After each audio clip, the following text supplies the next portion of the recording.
Hello, everyone, and welcome back to the Walk in Favor Network. This is the All About Favor show. I am your host, Pastor KZ. Thank you all so much for the encouraging word and the emails from yesterday's video. You all would be surprised if I say this, but pretty much all this week I just was freestyling, just going from the top of my head with a few scripted notes, not many. And a lot of you have indicated that you like it best when I do that, but sometimes I like to follow a script because I don't want to be all over the place. So thank you for your encouraging words. Now, I was contemplating how I would end the week and give you a word, a thought for the end of the week. And this is what I came up with. Everyone has a story. Every person you meet, everyone has a story. And everybody has been through something. Everybody has been through something that may have changed the trajectory of their lives. Everybody have been through something that may have frustrated them, broken them, hurt them, or changed the way they look at things.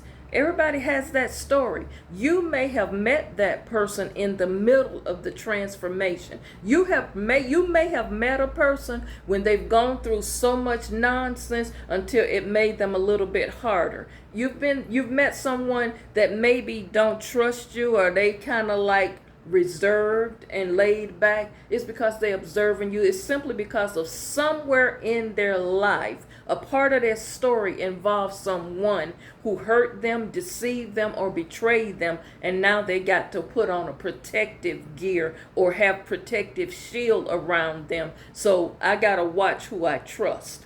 So you have to be careful how you judge people by what they act like or what they say to you, because you may have just met this person in the middle of a crisis chapter. Let me put it that way. You may have met a person when they're in a chapter in their life where they're broken. They might be in the broken chapter. They might be in a crisis chapter. They might be in a transition chapter. They might be in a bereavement chapter. So you don't be so quick to pass judgment on people because you don't know their story. But everybody got a story.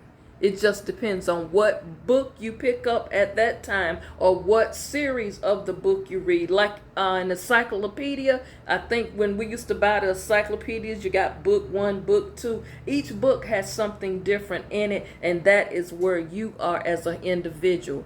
Your book, you're at a different story. You're in a different chapter of your life. And you know what? People judge you, and sometimes they misjudge you based on the chapter that you're in. It's okay that you have a story because we all have one.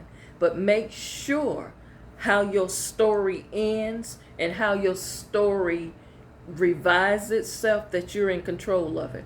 Don't allow people to control the narrative of your story.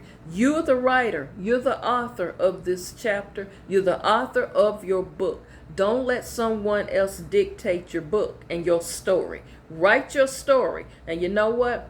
Include in your story those crisis moments, because you might help somebody else. Include in your story some trauma that you may have experienced, some abandonment issues, some things that you've gone through. It's all right to include that in your story because you just might help somebody else come out of that situation. See, a lot of people like to hide things in their story. You like to keep things concealed, but the Word of God says there's nothing that can be concealed. There's nothing hidden that he won't uncover. So keeping secrets keep you sick. You've got to release some of these secrets. You know, as people have gone to their graves harboring and carrying secrets, but you leave the wreckage of that behind for someone else to clean up.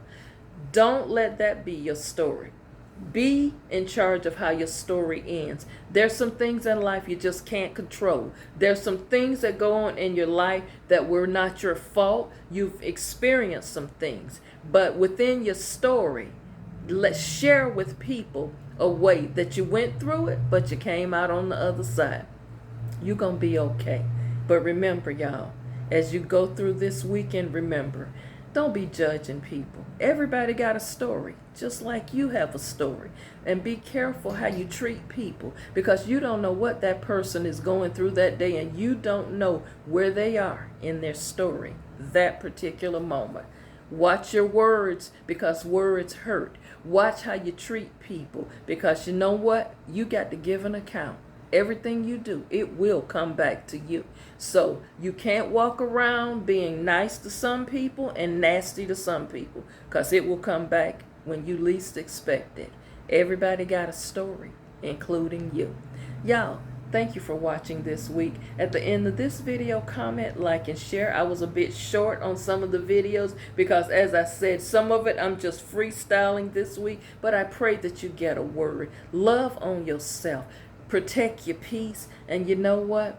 It's okay to shut it down, dial it back, and say, I'm going to do me for today. I'm going to just take care of my wellness. I'm just going to go out to the beach. I'm going to get me a hotel. I'm just going to enjoy myself and replenish and refresh myself. Nothing wrong with doing that, because some of you take on so much. You taking care of everybody in the home. You ripping and running. You're making sure there's food in the house. You're cooking good meals. You're doing a lot. You're volunteering at church. You're volunteering at the polls this year. So take care of yourself. Self-care is the best care. And I started the week telling you, do not give your time and energy to people who don't appreciate you. Because you know what? You just might be at that place in your story where you just sick and tired of people who don't know your worth and don't appreciate you and do the bare minimum for you. And if that's a part of your story, only you can rectify it. Be blessed, and I will see you back Monday. Have a wonderful weekend.